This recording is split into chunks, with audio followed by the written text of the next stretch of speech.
Happy Friday, welcome back to Drinking by My Shelf. My name is Emma and this video is over a year late. In this video, I am doing the ultimate experiment into who actually recommends the best books. This is science, it's pure science. I came up with this video idea bloody ages ago, over a year ago. I got it because Calla from Books of Lala did a really cool video where she showed off this TBR subscription service where you pay them and then they read a bunch of things that you write about your reading taste. They have a look at your Goodreads and they recommend you 3 books. They recommended me 3. I think it's always 3. Maybe you pay more for more recommendations. They're called TBR short for Tailored Book Recommendations, and she posted that video, I want to say May 2020, April 2020, thereabouts. And as soon as I watched it, I was like, that's such a good idea, and I straight away went to the website and I paid them to recommend me 3 books. And this email has been sitting on my phone since the 20th of May 2020 because I just never made the video. I decided I was going to do, I haven't even told you what this video concept is. So I decided I was going to get a professional, i.e. TBR, to recommend me 3 books, pit them against my subscribers recommending me 3 books, pit them against an algorithm recommending me 3 books. Who recommends the best books? The answer is going to be revealed in this video, only I never did it. I even asked you guys for your recommendations. That was over a year ago at this point. I got tons and tons of recommendations from you guys. I narrowed it down to the top 3. And never read them. Well done, Emma. I have no follow through, but it's time. I've decided to actually do this now. So let's start with you guys. I asked you guys to recommend me the book that you predicted that I would give 5 stars for. I think that was in the comments of my 5-star prediction video, but like last time around because this was so long ago. And then I got so many recommendations and I added them all up into a spreadsheet and it took a while, but I had some answers. The number 1 most commonly suggested book was The Immortalists by Chloe Benjamin. And funnily enough, I actually have read that one. I bought it straight away for this video, then forgot I was saving it for this video, and I read it in a collab with Leanne. So that's the only one I've read so far. But you know what? You guys were right. Well, almost right. I didn't give it 5 stars, but I did love it. Leanne hated it. I thought it was fantastic. Luckily, because that was for a vlog, I do actually have footage of me reading it and my reaction to it, so I can insert that in a minute when we get there. But yeah, number 1 most recommended was The Immortalists. Number 2 most recommended was The Shadow of the Wind by, who can remember his name? Ruiz Zafon. I bought that one. I've got it ready and waiting for me. That is like a book about books, which is always really fun. And then for the 3rd choice from subscriber recommendations, I decided instead of going with just like the number 3 most recommended, I actually picked out a particular comment that I thought was really good. And I have done this twice, I will say. First, I picked a comment from Lizzie Gardner, who recommended The Magpie Murders, and she did this like really, really well thought out comment with loads of my buzzwords. So I straight away was like, that is someone who knows my taste. And I told her so, and then she then said that she's actually changed her mind on this being a 5-star for me. She's not sure that it would be. So I'm still going to read it because I was like so impressed with that comment. But I'm not going to do it for this video, because in this video we're really trying to get like books that you guys think I will rate 5 stars. So instead, there was another really great comment in there from Amanda Kate that I thought really showed that she like knew my taste quite well from listening to what I say. So that is a short story collection called Little Tales of Misogyny by Patricia Highsmith. I have read what's the famous Patricia Highsmith, The Talented Mr. Ripley. Loved that. And then Amanda did comment on how I don't often love short stories much, but like this would be an exception, so I'm using this to push outside my comfort zone. So there you go, 3 books recommended by subscribers that you guys, who arguably know my reading taste the best, think I'm going to love. The Immortalists, which I already read, The Shadow of the Wind, and Little Tales of Misogyny. I'm going to insert like vlog footage of me reading all of these, but let's just go through all the different categories first. Okay, the next category is the paid service. This is TBR, mytbr.co. They're professionals. Their job is to provide personalized book recommendations, so they should be really good at it. So I've got this letter here. They said that they had a look at my preferences, they had a look at my recent favourites, my favourite genres, and based on all of that, they recommended me 3 books. Strange Weather in Tokyo by Hiromi Kawakami, This is the kind of book that stays with you after you finish it, simply because it makes you think about the beauty in this world. Love that kind of thing. This is the kind of quiet book that explores the nature of deep feelings and thoughts most of us have a hard time putting into words. Sounds so far so good. Love that kind of thing. Oh, and I did say when I paid for this service, you can choose whether you want like safe options or options that push you a little bit out your comfort zone, or you can go for like fully stretching. So I went for pushing me a little bit outside my comfort zone. Which explains this next one, The Seep by Chana Porter. This is speculative fiction with a hint of sci-fi, which the person assigned to me said they put in to expand my genre knowledge. It says hint of sci-fi, but then reading the blurb, it sounds like very sci-fi. Trina Goldberg Anika was a 50-year-old trans woman when the Seep invaded, an alien race that quickly destroyed the capitalist status quo, breaking down all gender and social hierarchies. So then Trina lives with her wife Deba. They're having a great time living under the new world created by the Seep, until Deba decides that her life wasn't as good as it could have been, and she decides to be reborn, leaving Trina alone. Finally, the third recommendation was America Is Not the Heart by Elaine Castillo. This book follows 3 generations of women and their experiences as immigrants to America. Love that kind of thing.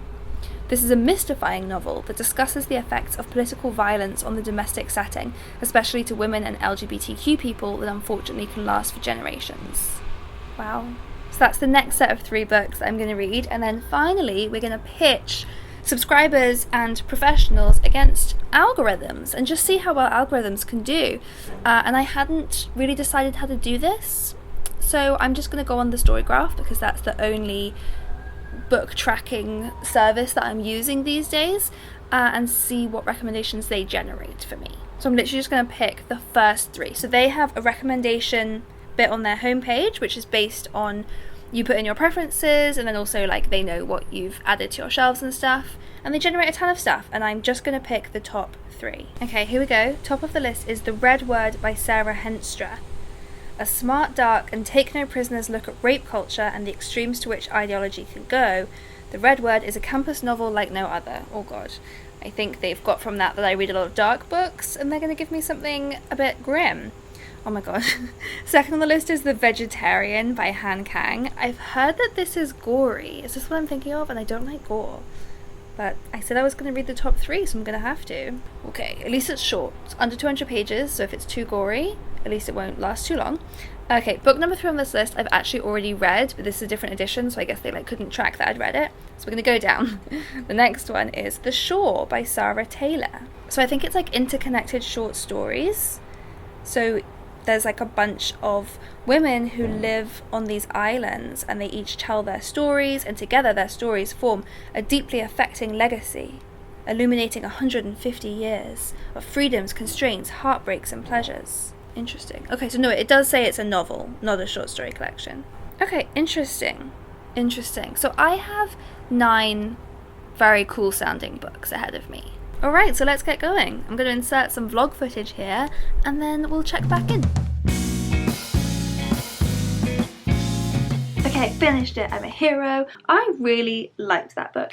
It was weird. I'm not quite sure what the moral was supposed to be at the end, but overall I really, really liked the vibes. I liked the characters. I liked the story. Yeah, I thought that was great. Okay, so I read this book, and I'm not sure what to make of it. I really have no idea. So it's a series of short stories. It's called Little Tales of Misogyny, which I took to mean that it would be like a feminist story collection exposing misogyny. But the first few stories I was like, what is the message of this? And then I started googling it, and I found out that the original translation of the title, because I mean she is American, the author, but it was apparently first published in German, and the title there was Little Tales for Misogynists. So that's very different. So something that's like, these are little tales of misogyny.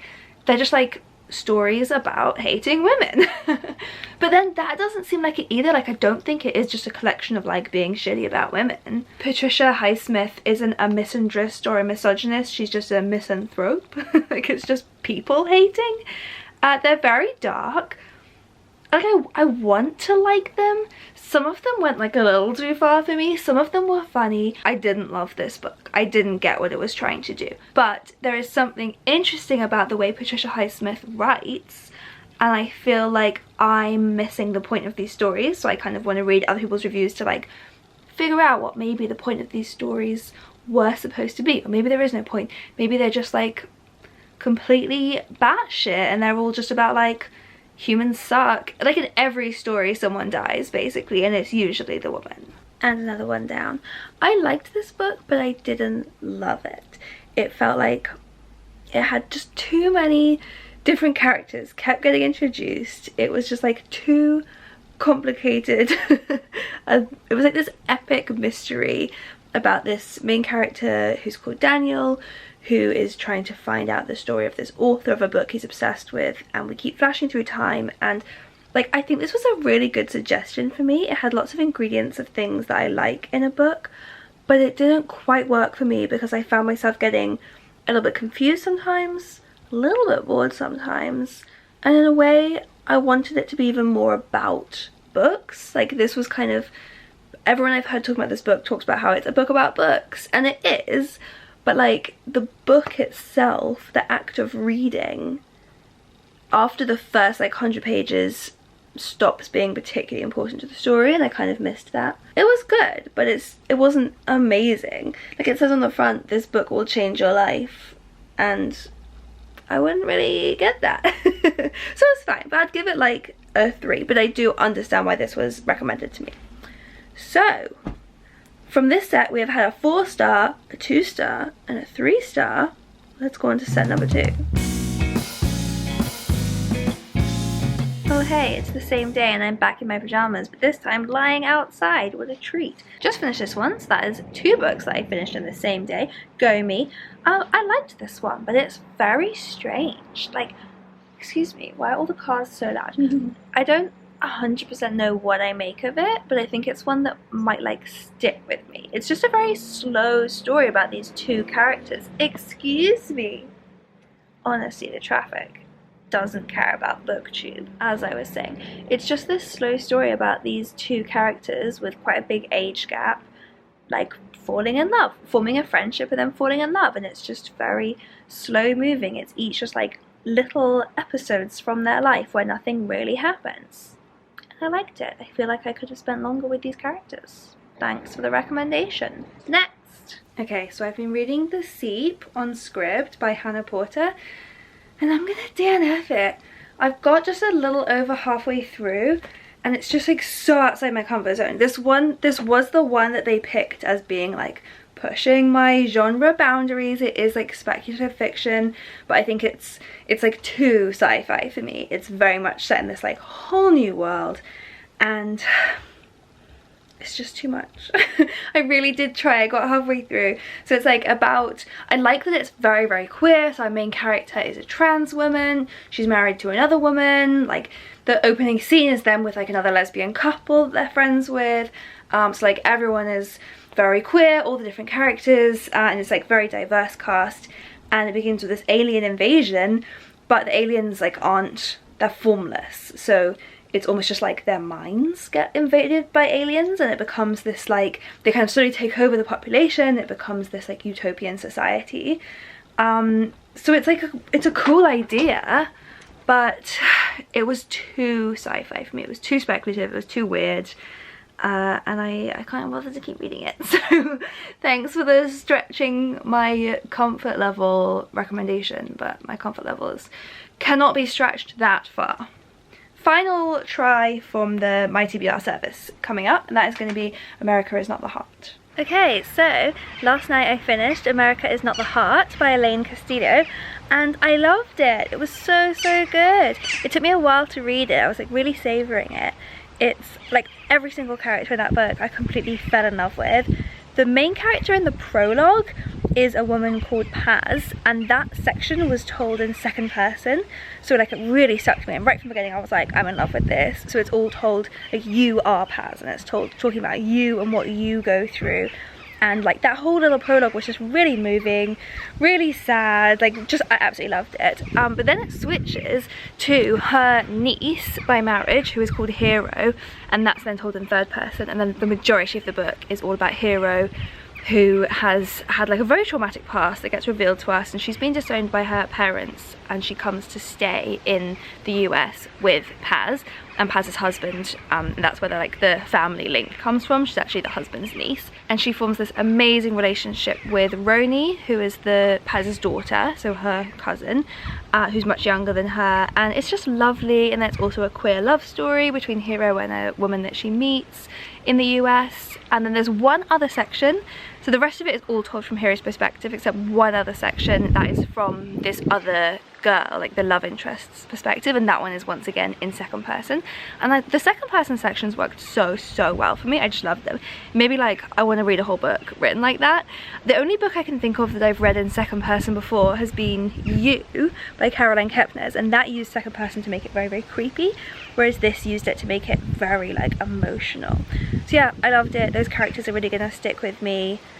I think I would give it a 4 overall. Like, there was also a lot of history of the Philippines, because the characters are from the Philippines that I didn't know and had to kind of learn. So there was like quite a lot of information. There are a few sections that kind of slowed it down for me, where there's like a lot of information being given, which is probably why I would give it like a 4 overall. But I loved it. It was brilliant. So that's the next section of recommendations done, and that is once again a success, a middling one, and a not success. So I've just got one more round to go, which is the algorithm recommendations. But also I decided that really I should also do a round where it's my suggestions, like me picking books I think I'm gonna love. So I'll do that at the end. But for now, let's go into the algorithm picks. Okay, I just read The Shore by Sara Taylor. So that was the first one that the algorithm suggested for me. This was such a strange book. I literally just finished it, so I still feel like I'm really gathering my thoughts. It's a really hard one to explain. It's a novel, but it's kind of just a collection of short stories, but they're all interconnected.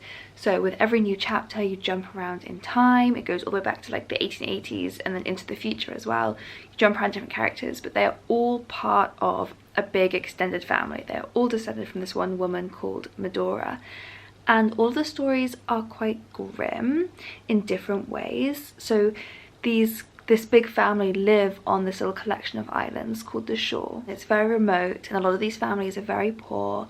And yeah, I mean, there's just a lot of horridness that happens. From the very first story, like chapter 1, it begins with a murder. And then the penultimate chapter goes back to that same character. And I actually really liked that. I actually think I would have finished off with a stronger impression of the book if it had finished on that chapter. It felt really full circle. Then there was one final chapter that was set like far in the future, and I really didn't understand what connection it had to the rest of the book. It was really weird. So I think overall this is a really hard one to rate. I'm really torn between a 3 and a 4, and you guys know I don't like to give half ratings, because there were some parts of it that I really enjoyed and got really engaged with, but then there were a few chapters that just felt so random and I couldn't quite figure out where they fit in. Is it a 3 or a 4? I'll decide later. But this is definitely a book that I wouldn't have chosen myself, I don't think, and yet really enjoyed, but in a weird way. Okay, next book down I read The Vegetarian by Han Kang, another very strange book. So I did really enjoy this one. I was very gripped and like engrossed while I was reading it, but I did get to the end and feel like I have absolutely no idea what happened. Or no, I know what happened, but I didn't really understand all of the meaning and messages I was supposed to take. It felt like it was very allegorical, and I didn't quite get everything, but I did find it very moving. So on a very surface level, it's about a woman who wakes up one morning after a dream and decides to become a vegetarian, which is less usual. So she's South Korean, the book is translated from Korean. It's less common to be a vegetarian there, I think. So her husband reacts really strongly, like, this is such a wild decision, and this first chapter is narrated from his perspective. He's a very unlikable guy who really just likes his wife because he thinks she's so ordinary and like just doesn't really pay attention to her at all, and suddenly her refusing to eat meat isn't ordinary, and it isn't just like easy and docile. So the first section is all about her decision to give up meat and the family's very strong reaction to it. Then the second chapter is from the perspective of that woman's brother-in-law, who becomes completely like fixated on her body. And then the final section is from the perspective of her sister. So we never actually hear her own perspective other than through a few little dream sequences. Basically, it's just other people's reactions to her. And as the book goes on, it gets more and more like gruesome. It's not gory in a way that I struggled with, but it is bloody. And there's a lot of like sex and death, and it's very visceral. And essentially, the main character, Young-hae, has an eating disorder. But it's sort of, she like believes that she's turning into a tree. It gets very, very deep into the imagery. And yeah, I just didn't really feel like I understood it, but I was very gripped by it, and I am really glad I read it. It's one that I now feel like I want to read loads of reviews of to see if I can uncover more and more meanings of it. But I think maybe a lot of that might just over my head. Okay, the final book from that category that I read was The Red Word by Sara Henstra.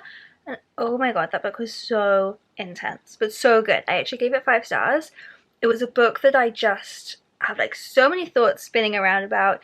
I keep like going back and forth in my head what the book was saying, what it was implying. It's definitely like controversial, but it was so interesting. It's essentially about exposing the dangers of fraternities. It's set in the 90s at a university, and it's about a group of female students who live together, who have these like feminist debates. So the whole book is written like it's a Greek myth retelling, like it's a Greek epic, but it's also got these interjections that are like I can't remember if they're called Platonic dialogues or Socratic dialogues, or maybe they're called either one, but it's something I'm like familiar with from doing very basic one little module of philosophy.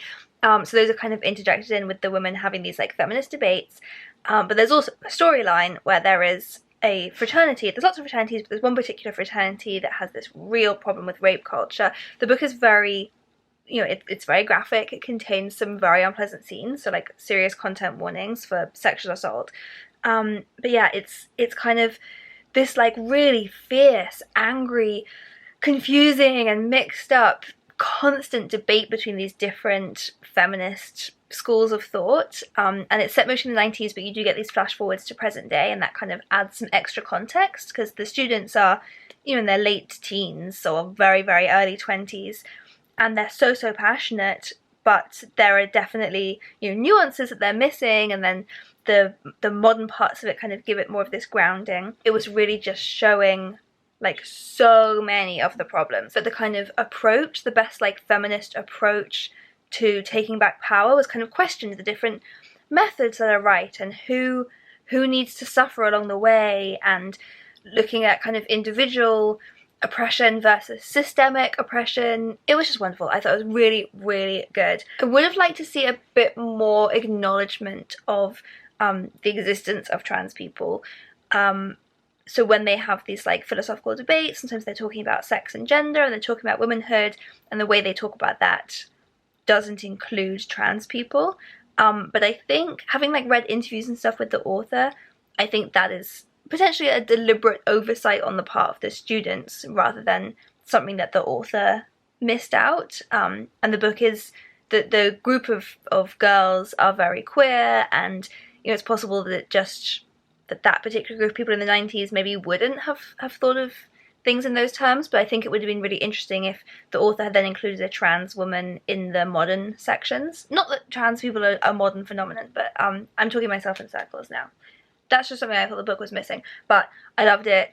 It really like hit home. It was very brutal and upsetting. So yeah, great choice. And I was really reluctant to pick it up when the algorithm suggested it. I was like, this looks too intense for me. And it was intense, but I didn't think it could add anything new, but it added a lot new. So that is phase 3 of this experiment complete, and was very successful. Okay, before I work out all of the results of that little experiment, I thought I should do a bonus round where I select 3 books for myself. So we've had, what do my subscribers think I'll enjoy? What does a professional think I'll enjoy? What does the algorithm think I'll enjoy? But finally, what do I think I'll enjoy? So I went through my existing TBR trolley and I picked 3 books that I think are going to be 5-star reads for me. So I picked Oreo by Fran Ross. This one, I read the first chapter of it in the Try a Chapter tag recently. I'll link to that below, and just absolutely fell head over heels. So let's see if I was right that first chapter suggested good things. I also picked up Patsy by Nicole Dennis-Benn. This is a book that everything I've heard about it makes me think it's going to be like Americana. I loved Americana, so I'm interested in reading another story like that. It's 2 generations of women, I believe, a mother and a daughter, moving from Jamaica to New York, and finding their way back to each other. So it sounds really moving, sounds like the kind of thing that I love. And then finally I've got a proof here called Other People's Clothes by Calla Henkel, which I just think is the kind of thing that I'm gonna love. It's a thriller. It's set in 2009 Berlin. It's about 2 art students who go from New York to Berlin to solve their problems. They're each like running away from dark pasts. But soon, inexplicable things start happening in the apartment, and the 2 friends suspect they're being watched by Beatrice. Beatrice is their landlord, and they think that she's using them as inspiration for their next thriller novel. So it starts goes into this dark game where they're each trying to beat each other at each other's games.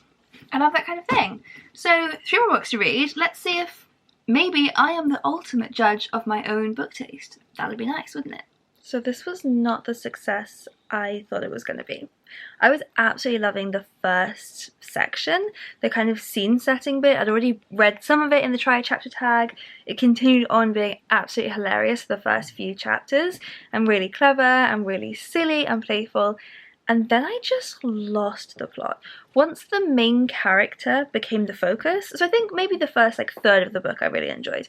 And then we go into part 2, and the main character, Christine, also known as Oreo, becomes the central character, and we're following her quest to find her father, who she has never met, who vanished shortly after she was born, but left clues for her. And it just became so weird. It became, I think this book is so clever that it's way too clever for me. It's been really, really highly praised, and I can understand that I'm just not the audience for it. There's so many references that I didn't get. There's so many jokes that are never explained, because it's just if you know, you know, and I don't know. So I just felt increasingly I had no idea what was going on, and it just became a series of seemingly completely unconnected episodes that just got wilder and wilder, and I had no idea where I was supposed to be following this. So I ended up, sadly, from having really been on track to give this one 5 stars, that was my prediction from the beginning, I'm actually ended up giving it a 2. I really had to force myself to finish it. I really wanted to DNF it, but I decided not to. It's not very long, and I was just intrigued to see if it would pick back up for me. But no, sadly this one didn't end up being for me. So that's not a great start to my own guesses. Second time lucky. Okay, this was so good. I have redeemed myself. It wasn't quite a 5-star prediction. For a lot of the book I thought that it might be. The ending wrapped up a little bit too abruptly, so I gave it more a 4, but then it did have another fun twist at the end. I really liked it. This is about 2 girls who go and live in Berlin. They're roommates there. They didn't really know each other before, but they become friends there, and they start throwing these wild parties, and they become convinced that their landlady is spying on them and using their lives as inspiration for her next book, and it all gets very dark. It's set in 2009. They're quite obsessed with Amanda Knox, and that theme kind of keeps recurring throughout the books. You're this is going somewhere dark. And yeah, it was really dark. I really enjoyed it. It was really good. I'd really recommend. Okay, final book down. I finished Patsy, and this was incredible. This was probably the best book I read in this whole experiment. It was so sad. It was so moving. It was so much...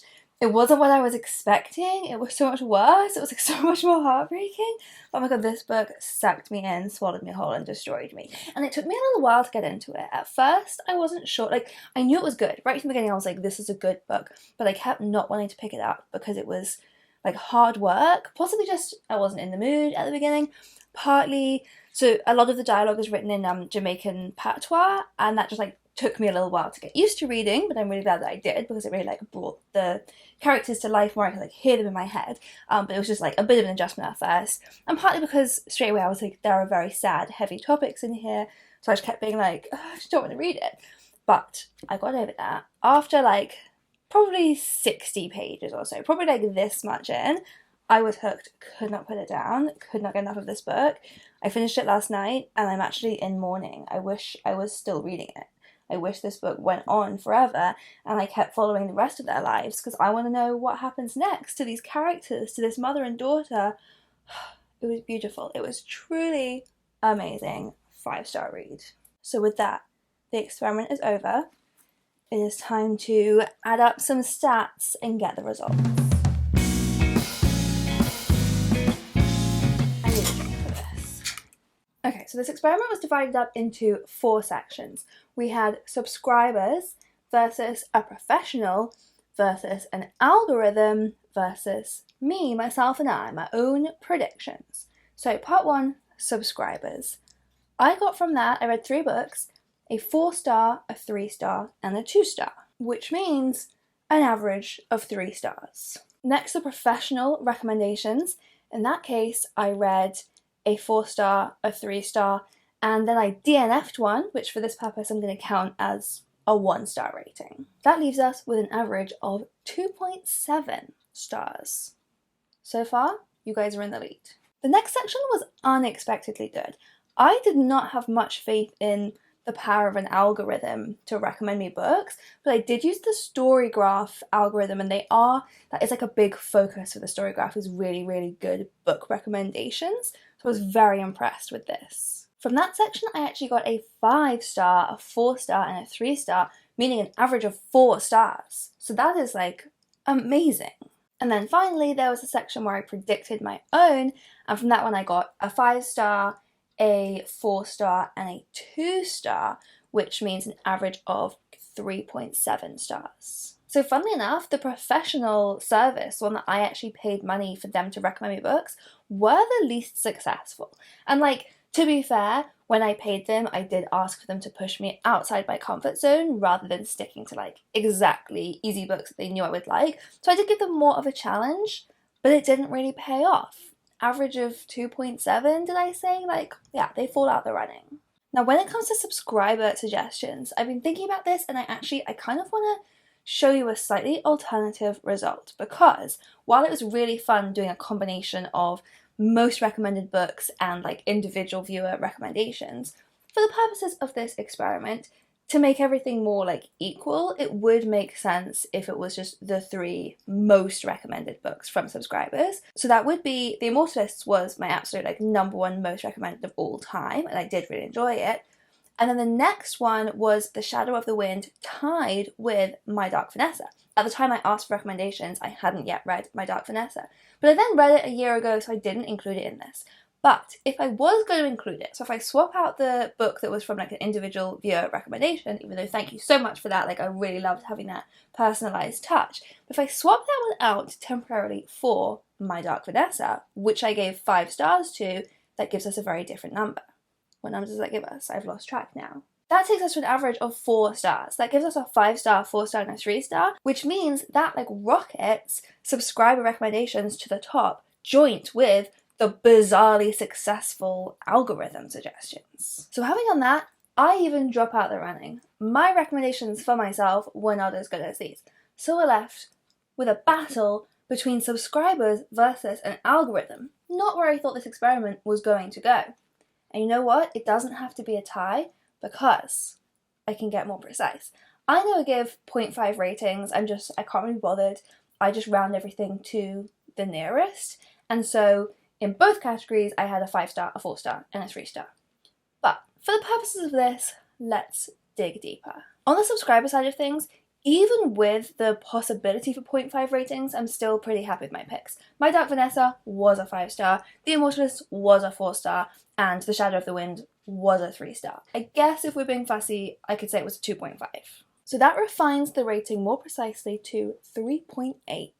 On the algorithm side of things, I gave 5 stars to The Red Word by Sara Henstra. Realistically, I guess it was a 4.5. I also gave 4 stars to The Shore by Sarah Taylor, but I had to think about that rating for ages because I was stuck between a 3 and a 4. So it's a 3.5. What was the last one? Oh, The Vegetarian by Han Kang. Yeah, I gave that one a 3 and I'm going to stick with a 3. So let's readjust that score. It's close, but that moves that down to a 3.7. Which means that the winner of this battle is you! Subscribers, on average, recommend me the best books. The books that I am most likely to enjoy. That's amazing! After a full year and a half since I first planned this video, I finally have my answer, and it's that BookTube subscribers are the best. You know my taste the best. You have the best taste in books. We knew this all along. I didn't need to do this experiment for that. So my overall conclusions from that are that I personally wouldn't pay for that service again. I know that Calla from Books and Lala has done it a few times and she's had more success, and that's great. And I don't think it's a bad service. Like, I did ask them to push me outside my comfort zone, and so if money was no object, I would definitely go for it again. I'd definitely be interested if I said go more precisely to my taste and see what they would say. The reason that I'm not going to do it again is because I've realised I don't need to. The Storygraph algorithm alone was so spot on to what I want to read that I can just do that on repeat without having to pay anything. Subscriber comments were so spot on to what I want to read, so I can just take your advice all the time. And also, it was really reassuring to know that actually I seem to know my own taste pretty well. I had a bit of a miss with Oreo. I thought I was going to like that one more than I did, but everything else I picked for myself, I really enjoyed. Obviously, this doesn't really count as a detailed scientific study because there were only 3 examples in each category and the scores could have come out completely different on another day. But I really enjoyed that. I might even do it again one time, but obviously don't expect to do that video before 2024 because it takes me a really long time to do things. And of course, the most important take home from this video is that I need to read more books that you all recommend me. So in the comments below, please recommend me some more books that you think I will give 5 stars to, and that's where I'm going to get all of my future reading list from. See you next time! In spite of the sky, I like to use my illusion, imagine the night